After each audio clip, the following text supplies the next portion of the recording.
From the earliest writings of man, we know that the human race has been comprised of the haves and the have-nots. When I was a kid back during the Great Depression, I was obsessed with a desire to know what invisible something separated the haves from the have-nots, being a have-not. I wanted to know why so few managed to be well off financially in a country where success is available to everyone.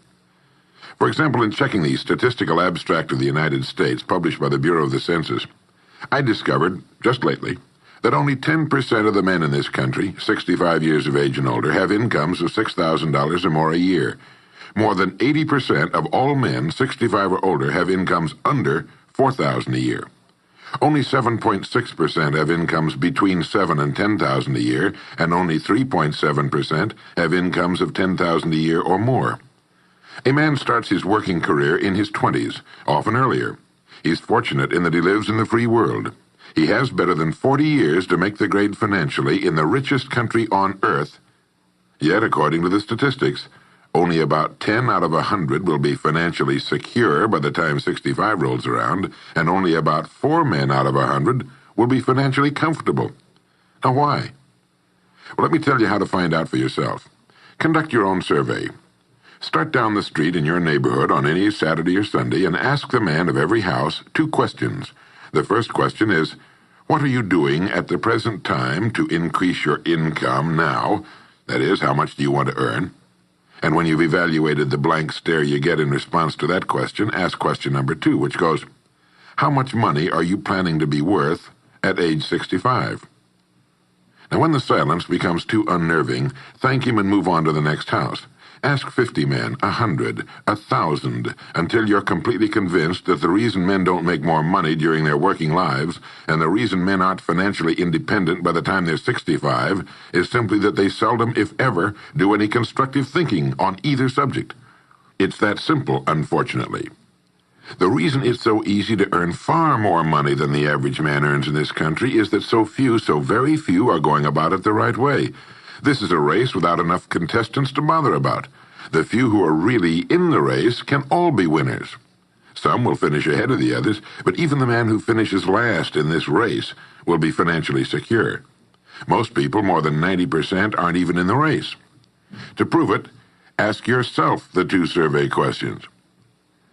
Up until the time you started listening to this message, what were your plans for increasing your income? How much do you want to earn? And how much money had you decided to be worth by the time you're 65? You see, people who earn large incomes aren't lucky, and they're not crooks as those without money are so fond of pretending, nor are they endowed with more brains or talent necessarily than their friends and neighbors, nor are they privy to occult secrets, and only a very few were lucky enough to have had rich fathers or grandfathers. Most of the people earning the big incomes today started the same way you and I did, and most other people. The only difference between the men who earn big incomes and those who earn small incomes is that those earning big incomes decided to earn more. They're the people who made it their business to earn more. You see, a woman who does not think about baking an apple pie for dinner tonight will never think of looking up the recipe for apple pie. Without the decision for pie, there's no motivation for checking out the recipe. A man who does not think about driving his car to St. Louis, Missouri, or Nacogdoches, Texas, will never get road maps which show how to get to St. Louis or Nacogdoches. And a man who never decides to earn more money will never think of learning how, of looking up the rules for earning more money. You see, people do what they make up their minds to do. So get rid of the ancient superstition once and for all that people who earn big money are special people, or lucky, or get the breaks, or had money to begin with, or knew someone, or are smarter, or anything else. These are alibis. They can all be disproved 1,000 times. The reason there are so many of these alibis around is that men who fail to make the grade financially are seldom honest enough to just admit that they really didn't try and keep trying. So in order to justify their failure, in order to remain seated, they dream up and pass along these old alibis. We're all self-made, but only the successful will admit it. I once had occasion to visit Charleston, South Carolina. I'd never been there before, so I hired a taxi to drive me around the historic old town. I particularly wanted to see the battery where that famous shot was fired on Fort Sumter. Along this beautiful drive, some of Charleston's oldest and finest homes look out over the bay. I commented to my cab driver on what lovely homes they were, and he said, yes, some of those homes have 40 rooms. And then he thought a moment and he said, and every one of them is owned by a crook. This is how the have-nots justify themselves and their lot in life. I didn't say anything because I didn't feel I was entitled to advise him or try to straighten out his thinking. This is a free country where as long as he doesn't hurt others, everyone has the unalienable right to be just as wrong as he wants to be. As Thomas R. Lounsbury, the American scholar and educator, put it, we must view with profound respect the infinite capacity of the human mind to resist the inroads of useful knowledge. My taxi driver and men and women like him all over the world have been kidding themselves and holding themselves down and refusing the bounty and abundance of the world for centuries. Knowledge is available to everyone. We can either listen to those qualified to teach us, or we can go along with those ancient stumbling blocks we get from people who don't know any more than we do.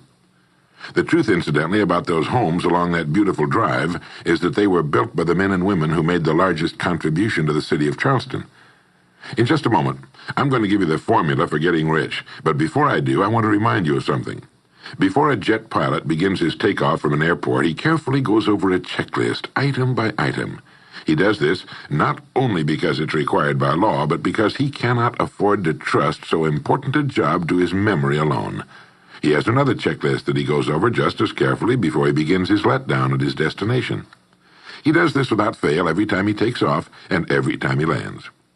Well, I think living successfully is as important as flying an airplane. And because of this, I think each of us needs a checklist too. And that's why there's one included with this cassette. We need a checklist to go over item by item before we take off in the morning and before we drop off to sleep every night. So I want to recommend that you affix the checklist to your bathroom mirror. Stare at it as you brush your teeth in the morning and stare at it again as you prepare for bed at night. Go over each item, and as you do, think of what each item represents. Now here's number one. It's the formula for getting rich. It also explains why you're in your present position, whether you're earning $6,000 a year or $16,000 or $60,000 or $600,000. It applies to every adult, whether he's employed or unemployed. It applies to the richest man and to the poorest, and every person in between. And here it is. Our rewards in life will always be in exact proportion to our contribution, our service. Now that's what the formula means as the first item on your checklist. Memorize it. Our rewards in life will always be in exact proportion to our contribution, our service. Listen to it, think about it until you know it emotionally as well as intellectually. It might give you some slight feeling of superiority to realize that there's probably not another man within a mile of where you live who knows it. You can add it as a question on your survey if you want proof of that. If you want it in another form, here it is as it applies to a man's job. It's the same thing really, the same thing applies, but you can express it differently. The money you're paid by the company you work for will always be in direct ratio to the need for what you do, your ability to do it, and the degree of difficulty involved in replacing you. Maybe you want to write the formula down in both of its forms and think about it until it's as much a part of you as your name. The reason it isn't spelled out on your checklist is because you might not want everyone to know what you're up to. The checklist is valuable only to a person who knows what the words really indicate. All right, you've got the formula. As you think about it, its meaning will become clearer to you. With the formula, there are two rules which must be applied to properly use it. This formula, together with the two rules, is your recipe or your roadmap to earning all the money you really want. Now let's take a look at item number 2 on your checklist. And I'm serious about your putting this checklist on your mirror. You'll notice it's pressure sensitive. Item number 2, the gold mine. The Pulitzer Prize-winning playwright Archibald MacLeish, in his play The Secret of Freedom, wrote, "The only thing about a man that is a man is his mind. Everything else you can find in a pig or a horse." Strong words, aren't they? But as long as you live, you'll never hear a truer statement. The key to every human being's success lies in his mind, the gold mine between his ears. One idea can make you rich. A lot of good ideas can move you steadily upward in the work you do, and ideas are free. Now just think. There's nothing now being done commercially that will not be done better, much better in the years ahead. Next year's homes and most of what's in them will be better than this year's. Next year's cars will be better. Next year's manufacturing, distributing, marketing, and selling and advertising should be better. Nothing is now being done as well as it must be done in the future, and every innovation, every new improvement will be somebody's brainchild. Now, what's your specialty? How many good ideas have you come up with during the past year? If you continue on as you have in the past, where will you be and what will you be earning, say, a year from now, 5 years from now? Every day of our lives, we walk or drive by more opportunity than we could develop in a lifetime, in 50 lifetimes. Back in the 20s, Sinclair Lewis wrote that you can kidnap a man, blindfold him, take him to any city in the country, with a couple of notable exceptions, put him in a chair in the downtown area, take off his blindfold, and he could sit there a week and not be able to tell you what town he's in. The streets are all alike. The buildings are all alike. The businesses all look alike. This is still largely true today. The reason for this being that most businessmen in this country are playing a game called follow the follower. If a man goes into business, no matter what line it happens to be, the first thing he does is make certain that his place of business, outside and inside, looks exactly like every other place of business of that type in the country. Do you know why? It's because he's been playing copycat since he was a year old and does it without thinking about it. For the same reason kids dress alike in school. He wants to be one of the gang. He doesn't necessarily examine all the business establishments in his field and pattern his on the one outstanding example, the one that inspires him, the one that he can really believe in. He just does what everybody else in his business is doing, and by this simple process, he guarantees his own mediocrity.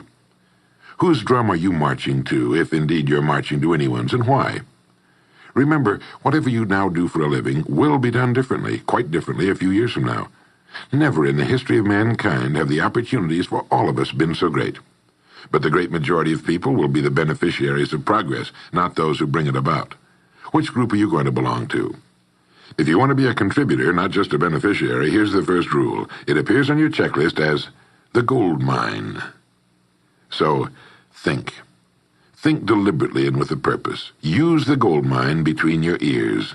Begin by thinking at a special time every day. Back during the Depression, a New York lumber dealer was growing rich while other lumber dealers were going broke. When asked how he did it, he said, "Every evening when I get home, I close myself up in a quiet room, sit in a comfortable chair, and ask myself, how will my business be conducted 10 years from now? Then I try to do it now." Instead of competing with every other lumber dealer, which is what they were doing, he was creating. He was doing the very thing man was designed to do, the very thing man does best. A company growing at the rate of 10% a year will double its size in less than 8 years. But a man can improve his effectiveness 50%, or 100% a year, or more. The experts tell us that every one of us has within him deep reservoirs of ability, even genius, that he habitually fails to use. Well, let's begin now to reach into these deep, rich areas of pure net profit and use more of our real abilities. Let's think. Here's the best way I've found to make yourself think. Start getting up a little earlier than you're accustomed to. Right off the bat, this gives you extra time that 95% of the men in this country are not using at all. 1 hour earlier a day gives you 6.5 extra 40-hour weeks a year. But at this time in the morning, take a refreshing shower, dress, get yourself a fresh, hot cup of coffee if you're a coffee man, and then sit down to a clean sheet of paper. At the top of the paper, write your financial goal. Now, this is the amount of money per year you intend to earn soon. Incidentally, you might like to keep this to yourself, too. It's nobody's business but yours. Then, start to think. Think about your goal and what it'll mean to you and your family. Then see how many ideas you can come up with to help you reach that goal. Ideas to improve what you now do for a living. Ways of increasing your contribution to match your income goal. You know, jobs don't have futures. People do. No matter what line of work you may be in, there is within it more than enough opportunity to last a lifetime. You don't have to think of brand new ideas or revolutionary new ways of doing things, although you well might come up with some. Think of ways of improving what is now being done. If you are to increase your income by the amount you've specified, you must find ways of increasing your contribution, your service. And the key to this is to be found in your mind, in that gold mine between your ears. Try for 5 ideas every morning and write them down, and save those sheets of paper in a special idea file. Many, perhaps most of your ideas will be worthless, but some of them will be very good. A few will be excellent, and every once in a while you will come up with something really outstanding. You see, 5 ideas a day is 25 a week if you don't think on weekends. Now that's more than 1,000 ideas a year. One idea can get you to that income you're shooting for. The law of averages swings so far in your favor you just can't miss.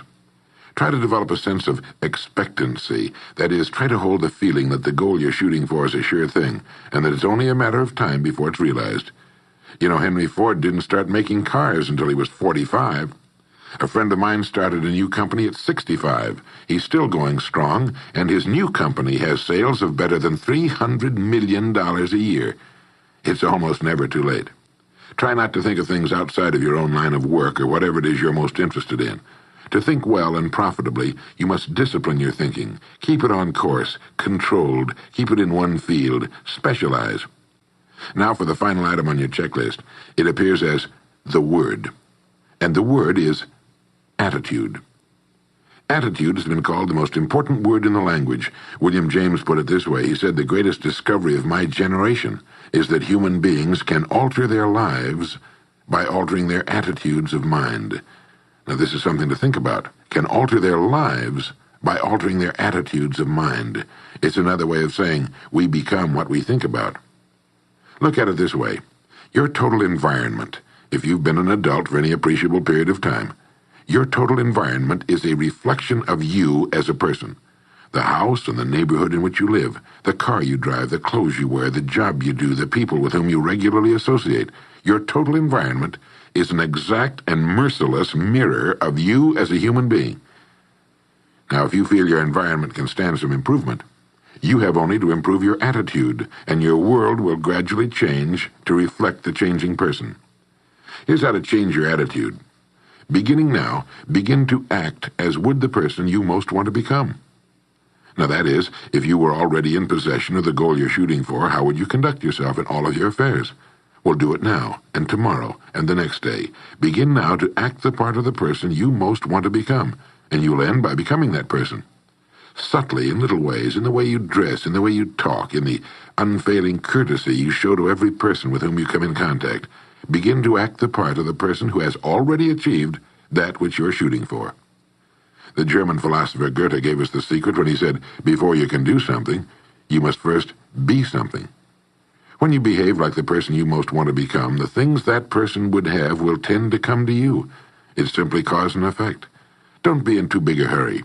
It takes longer to build a skyscraper than a chicken coop. Build slowly, steadily, and well. Then when you make it, you'll keep it. You'll stay on top.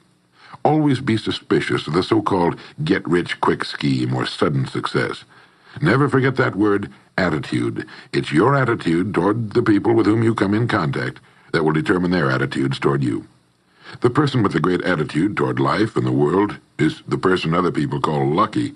He's not lucky. He's just using our old friend, cause and effect. His causes are excellent, and his effects have to be just as good. Well, that's it. 3 things to remember. 3 things to practice every day. If you spent 16 hours a day, 7 days a week, practicing your golf swing, in a relatively short time, you'd have a grooved, beautiful swing like the pros. So practice your new attitude every day, every waking hour. Practice thinking a few minutes every morning, and you'll find yourself thinking all day long. And remember the formula. Our rewards in life will always be in exact proportion to our contribution, our service. Go over the ideas in this message every day until they're as much a part of you as your name and your temporary address. You'll notice that each time you listen, you'll hear something new. You'll get a new idea you failed to get before. This is Earl Nightingale, and thank you.